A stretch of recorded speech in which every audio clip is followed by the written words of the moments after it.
We move now from the world of design thinking into the world of disruptive innovation. And I want to introduce to you now Susan Reed. Over the past 30 years, Susan has helped launch more than 200 products and services for over 200 brands, more than 25 industries. As founder and CEO of Edge Dweller, based out of Atlanta, Georgia, she has helped clients in the government, nonprofit, private sector, from startups all the way up through Fortune 50 companies, such as Disney, GE, Wells Fargo, Bank of America, and even currently NASA. So Susan Reed often is referred to as a creative scientist. Her scientific approach to low-risk transformation has led to a deep understanding of where innovation practices succeed and where they fail. At Edge Dweller, she helps organizations achieve higher implementation rates and higher performance in revenues, value creation, margin, mission, using innovation best practices driven by their proprietary intentional innovation methodology. Today, Edge Dweller specializes in creating and de-risking transformational solutions. I am so pleased to have my colleague and my good friend, Susan Reed here. Susan, welcome. Thank you. Thank you, Tim. Yeah. And many thank yous to you, Tim, and the IPMA team for giving us an opportunity to talk to this group today. Indeed, indeed. Yeah. We're so happy to have you. So you should be able to just click share your screen, and there we are. So without further ado, Susan Reed. Okay. All right. Well, good morning or good afternoon, depending on what part of the world you're in. It's nice to be here at this presentation. And now let me just make sure I can click it. Here we go. My name is Susan Reed, and I'm founder and CEO of Edge Dweller, as Tim just took you through. Today, I want to talk about what I call project management game changers. And these are game changers that are critical to the success of innovation practices, processes, solutions, and teaming. Those are the areas that I really want to focus on. So as Tim said, I've often been referred to as a creative scientist, basically on a quest to open more doors to creativity and innovation. And I'd like to share a quick story with you that had a lot to do with my decision to take on this quest. I think it'll resonate, and it leads to the first and perhaps the most important game changer. The client that we're working with was Arts Alive. It was an annual art event in Atlanta, Georgia. It was serving as a taste test for increasing awareness and engagement of Atlantans in different types of art in Atlanta. It was run by a nonprofit board composed of who's who of Atlanta business leaders. So the PR firm that was working with the organization asked us to donate our time due to some successful innovation practices that we had had in the Atlanta area. We were going to fundamentally look at beefing up attendance and improving the event. So we agreed to jump in. First of all, our passion for opening doors to creativity and our interest, of course, in engaging with the board. So let's talk a little bit about the idea. The challenge, as we understood it, was that attendance was on a downward trend for several years, and they just wanted to increase attendance. When we looked into it and thought about it a little more deeply, we said, you know, the era of 2 events a weekend were literally exhausting supporters. They had a tendency to focus on the same audiences. Donors were invited, and the people just couldn't keep up. There were too many requests for events, too many events. They wanted to participate, but, you know, can we do it without the gowns and the tuxedos and all that? So as we reflected, we said we knew it was time for a new solution versus just tweaking the menus and venues. So we completely reinvented the approach to awareness and engagement in arts. So we did something that we thought was very cool. We staged the presentation in the Oakland Cemetery in Atlanta, Georgia, very famous landmark there. We hired limos that picked up every member of the board and all the people in the PR firm that was related to the project. They drove them into the cemetery, circled around the cemetery, and they arrived at the caretaker's house and escorted them up a long, narrow stairway that led to the caretaker's family room and our banner at the top of the stairway, which read, "Art's alive is dead." I will never forget the expression on the faces of the individuals as they climbed the stairway and saw the banner, particularly the PR firm that asked us to be creative. You see, they were expecting menu and venue edits. We reinvented the event. While our recommendations were solid, the evolutions that we predicted occurred and actually became the future of events. We didn't have permission to can and reconstruct the event.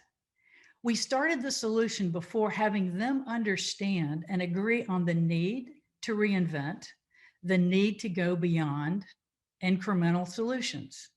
So they were shocked. As a result, the only thing that didn't leave that graveyard that day was our great solution. But with failure comes success. Game changer number one. Never ever start with ideation. And we are creative gurus, right? You have to get permission up front. You have to help them identify the real issues, the core needs, agree with the kind of innovation they need to create the change that they need. So back for a second to the creative scientist. This was the beginning of a very long journey to help organizations engage in transformational innovation, to de-risk those types of innovation, to make it accessible, and fundamentally to make it very easy for organizations to say yes. Very important. This game changer, which is never ever start with ideation, is still the most common misstep that we see today. So I'll give you just a tiny bit more of info on us. I like this visual. And our quest of creating repeatable approaches, increasing implementation rates, and making creativity safe. As Tim said, we worked with over 200 companies. We've reinvented everything from dairy ecosystems in East Africa to trusted autonomous systems in space with NASA. We recently have been playing in ISS at the International Space Station, and we're actually implementing this ecosystem into NASA's innovation ecosystem. Why? Because it integrates the careful balance that's required of critical and creative practices applicable to all types of solutions, for-profit, nonprofit, government. It's reliable, repeatable, and more importantly, it triples implementation rates. Getting an idea implemented is the only thing that matters.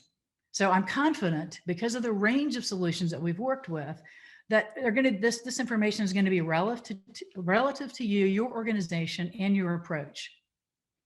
And speaking of transformation, what better way to integrate than with project managers, the team that gets it done? Now, this is an interesting point. We have, in all of our experience, we have actually never engaged with project managers, which I think is really interesting. We started to think quite a bit about that in this as we were preparing for this presentation. We considered reinventing the role of project managers as part of the speech, but decided not to, because you never ever start with ideation. We don't have permission. Okay. Game changer number two. Start innovation with consensus on exactly what you need. You see, if people agree on how they're going to gauge success in advance, it's like a handshake, and you'll be amazed at the difference that makes in the outcomes. So I'm going to take you through a little bit of a deeper dive here just to show you, because again, we focus on creativity and big solutions, but without this piece, we found that it won't go anywhere. So your goal is to make it easy for stakeholders and decision makers to say yes. If you get them to agree on how they make decisions before they're faced with making the decisions, your chances will dramatically increase. And as I said before, our results tripled implementation rates just by making people, getting them aligned in this step first. So I'm going to deep dive just a little bit into it. This has a lot to do with assuring success at the outset. So I'm going to go through a couple of models, but quickly, so I don't make you crazy. And I'll have a sip of water first. Okay, most of you, I'm pretty sure, are familiar with the product service life cycle. Very quickly, we use the life cycle to set it up because everybody uses it and it's data-based, okay? There's 4 stages of the life cycle. Our introduction, that's when we're trying to figure out if there's going to be any traction with this idea. Then you move into growth. It's getting traction. It grows dramatically. People join the market. You get all kinds of competition here. Then it moves into the stage of maturity. People pretty much have the product or service and you're preserving it, protecting it, keeping it current. And then it moves into a state of decline. So that's really what the thing does. So the first thing that you do is you plot the products and services, programs, whatever it is, on the life cycle to show an organization where their current offerings lie. It's very important. The next thing we do, which is really important piece, this is a piece that I say has the C-suite inching up on their seats and going, whoa, I've never quite looked at it like this before. Understand what percentage of revenues or mission or margin or value, whatever your dynamics are being delivered at each stage of the life cycle. Now, we did this several years ago for Apple, just as a demo. And this is really revealing. 90% of revenues were being generated from solutions that were in maturity or decline. Only 10% were generating revenues from things that were still, transformational, new, had, wild growth rates. So it was an interesting revelation. When you understand this, it helps people understand the next step. So we go to the next step and we say, okay, let's also have a look at your leadership status in your organization. This is also an awakening event because most people think they're either leading or at least they're fast followers. And in many cases, they are not. So this tells you, based on the current products and services that you have in the market today, are you a leader? Are you a fast follower? Or are you a Me Too player? It helps you understand the difference in growth rates among these different positions. So that's another screen that we have. And then finally, once you have this information, it's very easy to identify the gaps in your portfolio. So we say, here are the gaps.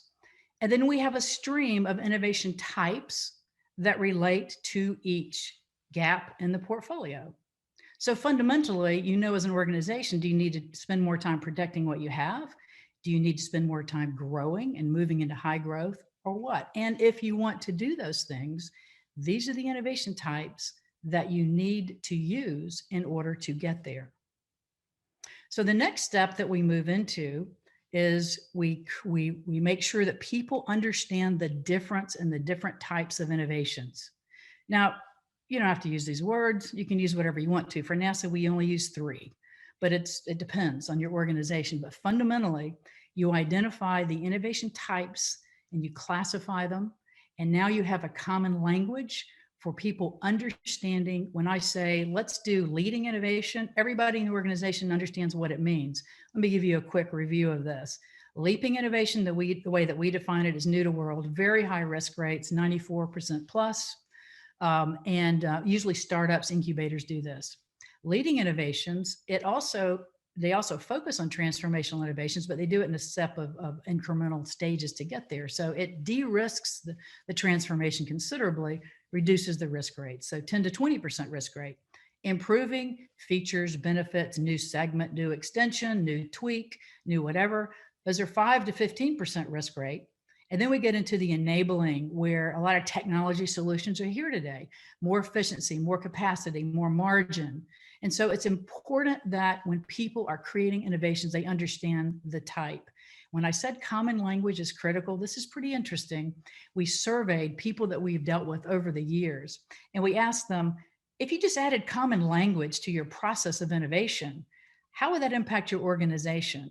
The results that we got ranged from 20 to 65%. They said it would improve they would decrease their time spent on innovation by 20 to 65%. So speak a consistent language.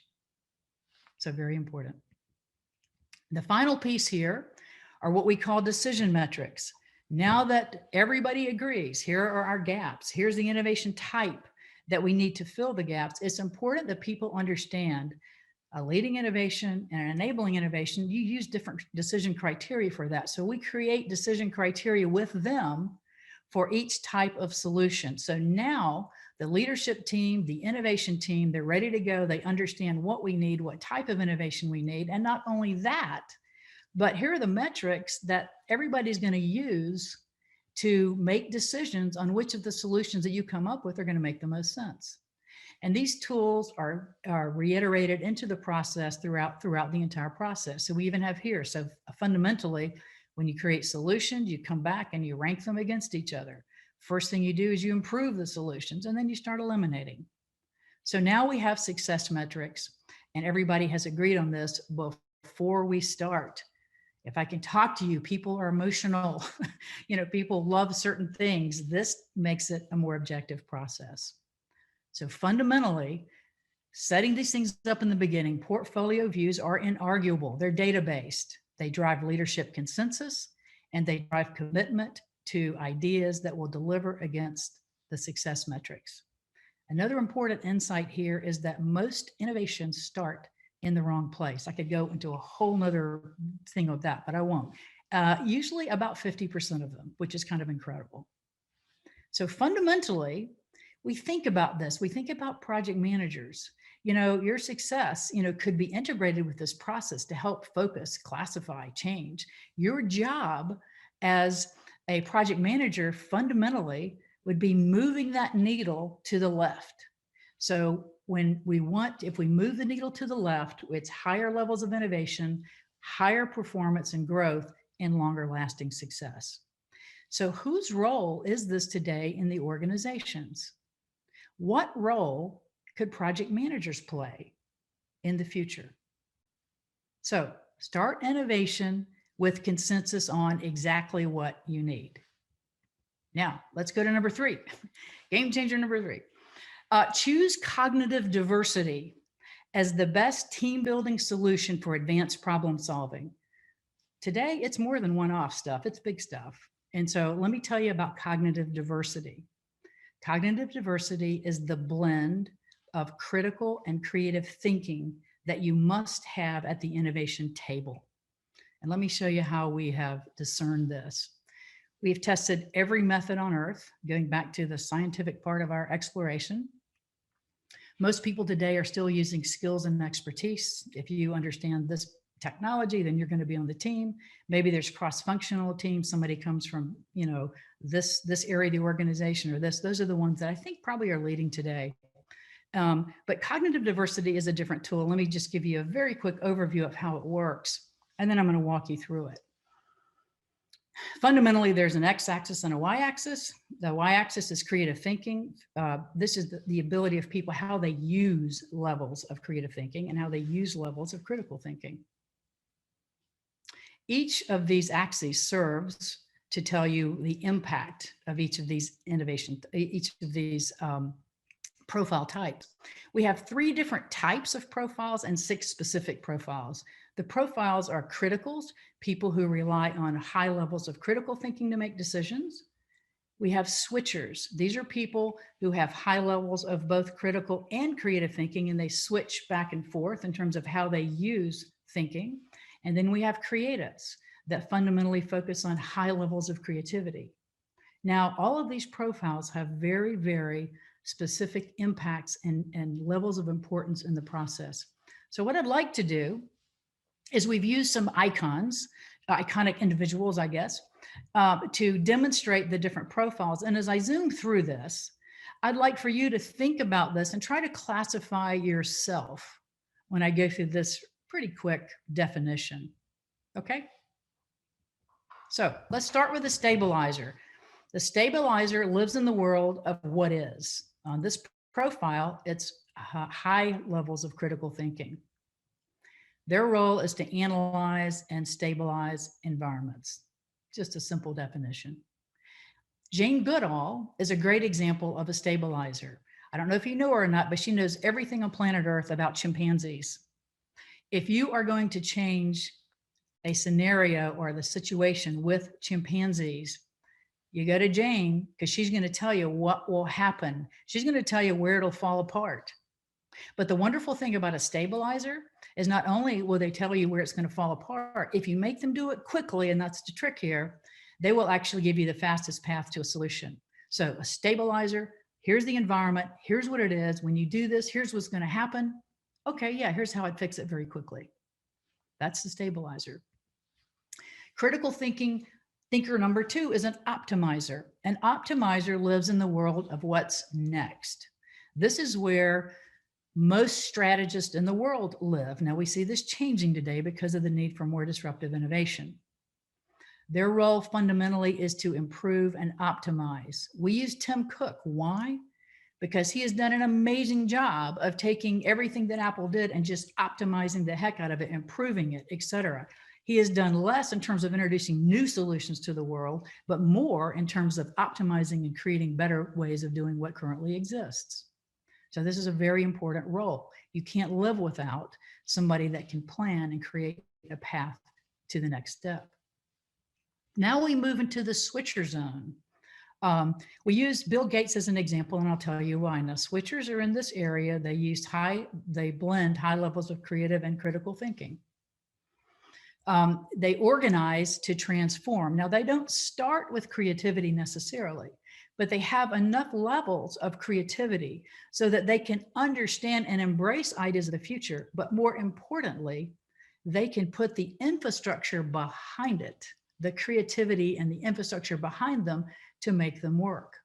We use Bill Gates here. Another example would be Zuckerberg and Facebook. He didn't create the first version of it, but he made it work. He created the version that makes it work. Now we move to the disruptor. The disruptor, Steve Jobs, of course, was one of the most famous. Elon Musk, Bezos, etc., also live in the world of creating at very high levels of creativity, but also blending high levels of critical thinking. The disruptor lives in the world of what can be, reinventing the future every second of every day. They create to transform. Now, one of the things about the disruptor, and you start to see how all these roles start to blend together, is a disruptor can create and rationalize almost anything. So they need somebody on the critical side to help them choose. And that, for example, would be a great case of the role of Bill Gates and what he actually did in the Microsoft world. Okay, so create to transform. Now we move to the creatives. We use Oprah Winfrey as to define the differentiator. The differentiator lives in the world of what stands out. How can I create this in a way that ignites the change? How can I communicate this? How can I engage people into this concept? They create to distinguish. That's the primary role. And then finally, we move to what we call the ideator, just really focusing on what's original. The ideator's role is to create a zillion ideas. It's always different. It may not have rationale behind it, but who cares? There's a lot of creatives to put rationale behind it. So their fundamental role is to just originate a ton of ideas.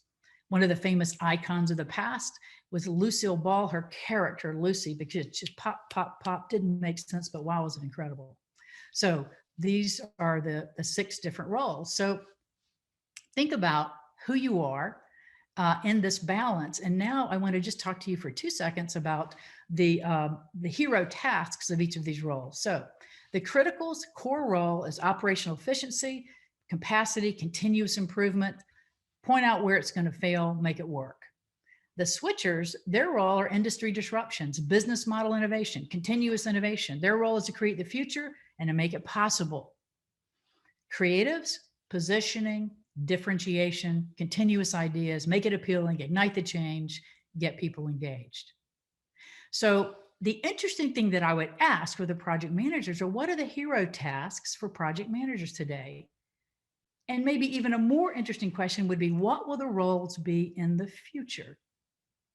So use cognitive diversity as the best team building solution for advanced problem-solving teams. Game changer number 4. Use ideation methods that ignite genius levels of imagination and creativity. Everybody uses ideation methods, but there are actually methods you can use that actually create genius levels while you're doing it. And this goes wildly back to a lot of science. We use the guru as an example of, obviously, Albert Einstein. We spent 7 years replicating the way people think with genius levels of imagination and creativity. The journey was fascinating. Discoveries were nothing like we had imagined. There are literally 7 thinking patterns that people use. We also found that we could ignite this talent with 3 2-hour sessions with one-on-one work. Unbelievable. But the thing that really helped us the most to get people to believe this was a NASA study that was funded in 1968 that showed that 98% of children at the age of 5 have genius levels of imagination and creativity. By the time they're 15, it goes down to 12%. And at the average age of 31, we're down to 2%. So one of the core pieces here is that if people, first of all, believed they had it in them, and then they could repress those critical filters at appropriate times, and if they practice these patterns, then it would work. So the toolkit that we created were the toolkit to help people believe it, learn it, and then ignite it. And we had people leaving sessions, and still to today, I've never created ideas like this before. So this is very important in terms of the toolkit. So these are just the primary tools that we use. We use 7 genius thinking patterns that are important, because if we use opposition thinking, we know it's going to create, wild ideas. We also use filters. We use emerging trends, Dr. Me. Let's turn it into Dr. Me. Let's turn it into 84 Home Alone, et cetera. There are all kinds of trends that just take people and make them create solutions in ways that they had not really considered before. We've applied this to every type of solution that we deal with, and the outcomes were pretty amazing. Today, we know that if we have 8 people that have balanced profiles, we got a balanced team, we have 6 hours, that they are going to create 300 to 500 ideas. It's going to result in 20 idea themes, which means totally different ways of thinking about it. And that's going to end up being about 90 what we call solid building block ideas, 10 disruptive ideas, 3 future states that our clients deeply consider. Usually we want them to take 1. We've had clients take 3 or even 4 to market. So it's become a oddly, weirdly predictable process. The more people have experience in this, the numbers go up. They produce 750 ideas, they get 20 disruptive solutions, et cetera. So very important that you have a process that you know that works. You give people tools that not only help them create ideas, but actually help them reignite those muscles in their brain that they aren't using. Game changer number 5, connect a series of product service innovations to a bigger disruptive innovation. Create big, implement in a series of smalls, and no more one-offs. Basically, there is a path to transformation because most organizations can't jump there. So some of the tools that we use, they look like this. This is an example. We're reinventing net worth for an organization and using the shared economy. An idea of a one-off idea is, okay, let's rent my tool shed. Let's look at what I have. An example of a bigger idea is to reinvent net worth, starting with an asset evaluator that leads me through a series of steps to get to my new net worth. This is the part that really looks at converting these big solutions into a series of sprints so that you're getting value creation, improved performance all along the way. And each step of the way, you're informing the next step, which is very important. It de-risks innovation and it makes it possible.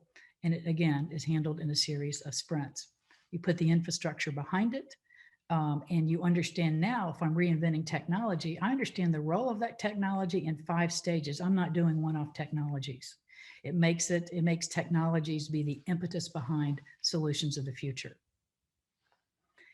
So I wanted to get enough time to talk. So I want to just end with this: disruptive thinking, transformational thinking, 10X, whatever you want to call it today.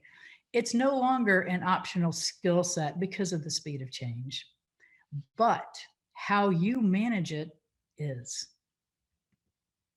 So we're going to use this little word dwell and just summarize. Don't start with ideation. Seriously, we love it, but we never start with it. Winning ideas start with consensus.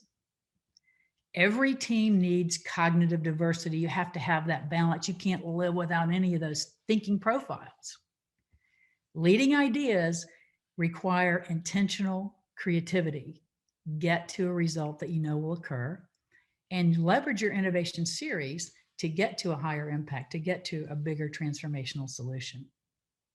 Now, before I close, Tim and an IPMA team asked us to consider sharing something with you. So this is what we created. We created an innovation masterclass for project managers. We call it the intersection of method and madness. It'd be kind of cool to talk about the role of project managers in this. We've scheduled it for March 12th, 8 to 11 a.m. We'll be covering these topics, and Tim will send this out. Building leadership consensus, more about teams, metrics, more about the creativity process, and more about the sprints in terms of ideas. And we'll include a 10-page innovation roadmap that we will design for project managers. So that will be, I think, sent out to you later. So now let's open up for questions. Terrific. So John Atkinson, can we, would you like to ask your question live? That would be great. Let's get you, Can I see, how do I see him? You know, I think. Yeah, I'm not sure if you can, but. Okay, okay, never mind, that's okay. Hi, Tim. Hi, Susan. Hi. Hey, John. Sorry you can't see me because maybe it's just as well I have a bit of a COVID beard going on here at the moment. Oh, I like COVID beards. That's okay. We have some COVID beards on our team. It's like a Yeti here. Wouldn't be as well turned out as our Tim there. Thank you for the talk. It was very interesting. My curiosity around innovation always lies in the concept of large organizations with functional silos. As a project manager, it's very difficult to work across those. Yep. Never mind then try to go in and innovate anything in them. So even to get a project done cross-functionally with all the jealousies, the culture that comes out of that. Yeah. Is it really possible to innovate in a large company? That's really my fascination. I mean, John, I'll tell you, the reason that we created all of these metrics and things in the beginning, it usually starts with one strategic business unit, and then they show it. And what happens is, and then you prove it with one strategic business unit, and then everybody starts to align that. We do portfolio views now for companies. We actually update them every year for them because they understand that they have a common method of making decisions. And what happens is we have CFOs that like our process now because they actually plan budgeting based on these portfolio views. So we have found that to be the solution to get big organizations to unite.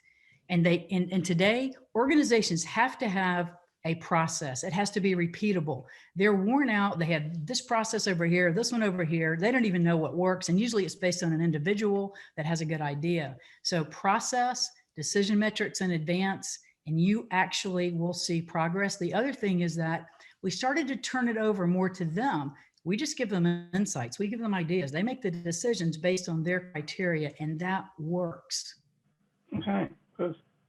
Thanks for that, yeah. Because we had a lot, it took a long time to get there. They need metrics. They need metrics. They do. Once they have that. And the other thing from the executive's perspective, here's their point of view. I really like having metrics because you know what? It makes the innovation team responsible. So they aren't giving me stuff that I just think is junk. Yeah. And it also takes the pressure off of me saying no. Interesting. Yeah. Okay. Very good. Thank you. Thank you very much. Thanks, John. So if anyone else, we have a few minutes here. If anyone else would like to ask a question live, you can raise your hand and we'll call on you. Or if you would like to just type it in, we can read that as well. Susan, I have a question for you. Okay.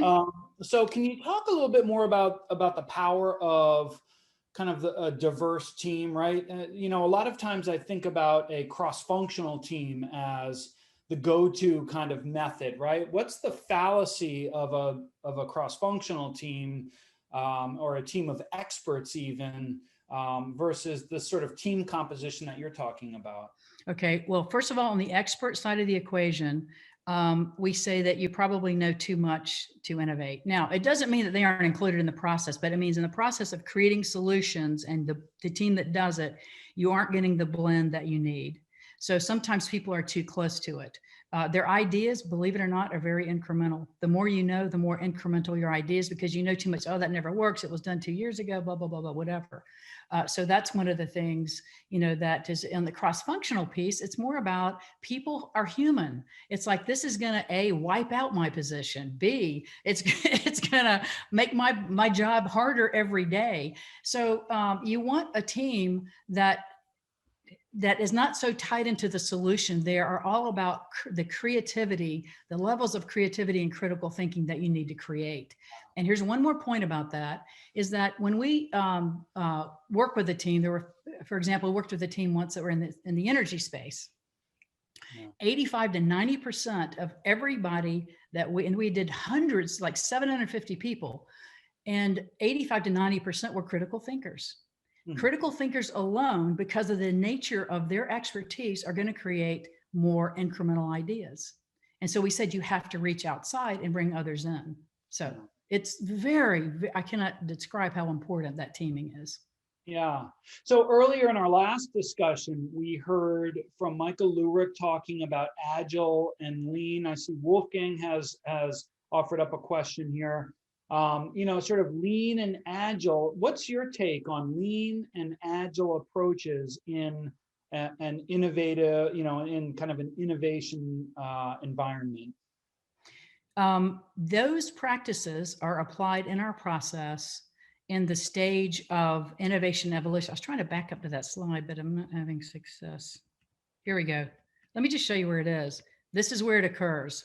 This is where design thinking is integrated into our process, where lean practices, et cetera. We usually go through the process. They benefit from all the decision metrics that have been set up. But what we say here is that when you're starting to interview customers, you understand the journey to the future. If you start by interviewing the customer, customers are in that 2%, aren't using disruptive thinking. They're mostly incremental thinkers. They'll define exactly what is in front of them. You want to create a path to the future and then find out how to engage with them and the solutions that they're going to engage with. So this is where those practices are phenomenal. Design thinking, lean, that's where we put them in here. Great. Terrific. Okay, question from Paulina. How do you make sure that the innovation processes keep being encouraged within a team and within the company? How do you keep it going? I think fundamentally because people understand the process and they understand how it moves quickly down the pipeline, it doesn't get stuck. It moves very fast. We have very specific steps of now we do this. Now when we create ideas, we then go into, now you're going to create 3 different definitions for each idea that we've narrowed down to. Now you're going to put it into this framework. So because the framework is so concise and it is big enough and to allow for lots of creativity, people just understand and they just go through it. It's we've gone through it in 10 days and we've gone through it, depending on the organization, in 3 months. It depends on what they want to do. So it's because people are very clear about what happens next. They see how to get to the end state. And I think that's what drives it. Yeah, terrific. Thank you. Another question from Lucas. So in project management parlance, we go through a process of origination and then initiation, right? And initiation is really where you're forming up, you're doing that initial scoping, the team is coming together. And so Lucas is asking, what's the difference between ideation and initiation? Do they happen at the same time? Do they happen at different times? How does that work? We like to think of initiation as setting up the parameters for what our goals are. In other words, it's literally setting up a needs assessment. What kind of innovation does the organization need? How do they need it? Where are the gaps? Where are the differences in decision makers? What are the leadership mandates? All of those things, because it basically tells us what's possible in that organization. And when we move, so the initiation for us is going from that stage to the portfolio view and decision metrics, because again, once the organization agrees on what they need, and the problem is that most people will start with, okay, we're going to need some incremental innovations here. It really hasn't been approved at that level, but if people understand, they have a common language and a way of defining it so that everybody is together on exactly that's what initiation is for us. It's getting the leadership or the stakeholders aligned with the innovators, and everybody agrees that this is what we need. And when you have people agree on that, that is a phenomenal result. And I just could tell you about just incredible experience that we had with people that set up these metrics. And then we just said, okay, make decisions. And they would make decisions. They would pass out their metrics. And they were 85% different. It led to objectivity. Everybody's human. I mean, it's interesting because your methodology really is about, and I said it in the intro, pardon me, it's about de-risking, right? It's about Yes. taking that, and which is very aligned with what a project is all about and what a program is all about. See, that's where I think the opportunity for project managers is, because you can take that, if you can prove, first of all, everything's moving to process now. People say you can't do process with innovation. Well, you can, as long as you enable highest levels of creativity at certain points. You block in it. You start with analytics, you end with analytics. You can make it a process, but it has to be flexible. It has to be able to, zoom out into the areas of creativity. Yeah. And I think Okay. that's the role that project managers can play. Agreed. Okay, so a couple more questions here. And let me, Daniel and Yvonne, let me maybe combine your questions. So Daniel's asking, what's needed to make a team out of Bill Gates, Steve Jobs, Lady Gaga, Jane Goodall performing? And along with that, then, is there a self-assessment survey to analyze the sort of innovator every team member is? Yeah, so we have two different surveys. One is behavioral. You go online, you take it in 10 minutes. And this is based on how you think you think. And then the other one is a problem solving survey. I mean, it is a session that is go through, and it's a 2-hour test, but it's based on how you problem solve. It is 1,000% accurate, because we literally give you problems to solve, and we rate those against, and they get rated on 4 different levels, and there's analytical pieces to it. So there are ways to do that. And they're very accurate. So that's what you do first. And then the thing that's amazing about this teaming concept is, we used to say, I don't know if this extremely critical thinker dislikes the extremely creative thinker more, or vice versa. It's hard to tell. Oh, they all, but the thing is that it creates respect for every position. And all of a sudden, people just start working together, because they know, some people, like the stabilizer, say, I've never felt important in innovation before. The creative person says, I've never felt heard by the critical thinker. It brings people together, and they respect each other, because we go, what can you live without? If you don't punch holes in it, the world will. Wouldn't you rather punch holes in it before you let it outside? So those are the things that I think are super important. Yeah, so Lorenzo, to your question, the key to integrating critical thinking, sometimes skeptical people, and creative people who are full of optimism, it sounds like part of the answer to that, at least, is first recognizing who you are and who they are, and being able to have a dialogue about that. Yes, it is. And all of a sudden, the skepticism and the, wasting time, they come together, and everybody's headed for the same, because they're working as a team. Yeah. It's weird. I kind of didn't expect it, but it's very interesting. So one of the takeaways from today, I would just offer this up to everybody. One of the takeaways from today is this idea that in an innovation environment, in a place where we are doing disruptive thinking, where we are considering big moves, transformational moves, investing in the team itself has a benefit. Oftentimes in projects, my experience is we undervalue that. We don't always fight for the right resources. We don't always bring the right people together. Right. When we're talking about really getting into the guts of disruption or even design thinking processes, it pays to bring the right team together. Would you agree, Susan? Oh, absolutely. And yeah, absolutely. And the thing is that if you're critical and you want to, up your creative, you can do that if you want to. If you're creative and you want to up, we have frameworks for critical. So you can we find that most we say, oh yeah, I want to, but then they just pick team members and it goes really fast. All right, so we are a minute over time. Let me just do a quick speed round, because we have one last question coming to you, I believe, all the way from Nepal. So a project. Oh, wow, wonderful. Yeah. Woo. All right, Nepal in the house. It's been a long time since I was there, but. So project management office can potentially become an innovation center. Do you have any experience or recommendations for how to transition a PMO into some kind, into an innovation center of excellence or center? Yeah, I think first of all that they have to have a very, very clear understanding of the process, and understand, because objectivity is what is really key there. You don't want the person to manage the process that owns anything in the process. You need that separation, but to be able to bring process that's proven, that creates results every time, that is A, B, C happens without making it, this tiny little idea that comes out every time, is absolutely instrumental. So I think we really hadn't thought about it. We said, project manager would be a great way because they aren't actually engaged in the solutions. Right. I think if they're separate, but manage it, people are dying. Everybody today is looking for process. Yeah. And so it's a cue. That's when we go, wow, let's reinvent the PM. Yeah. Yeah. So, Well, Susan Reed, wow. Oh my gosh, we could talk for another hour about this. So there are more questions, Peter and Victor and others. I apologize.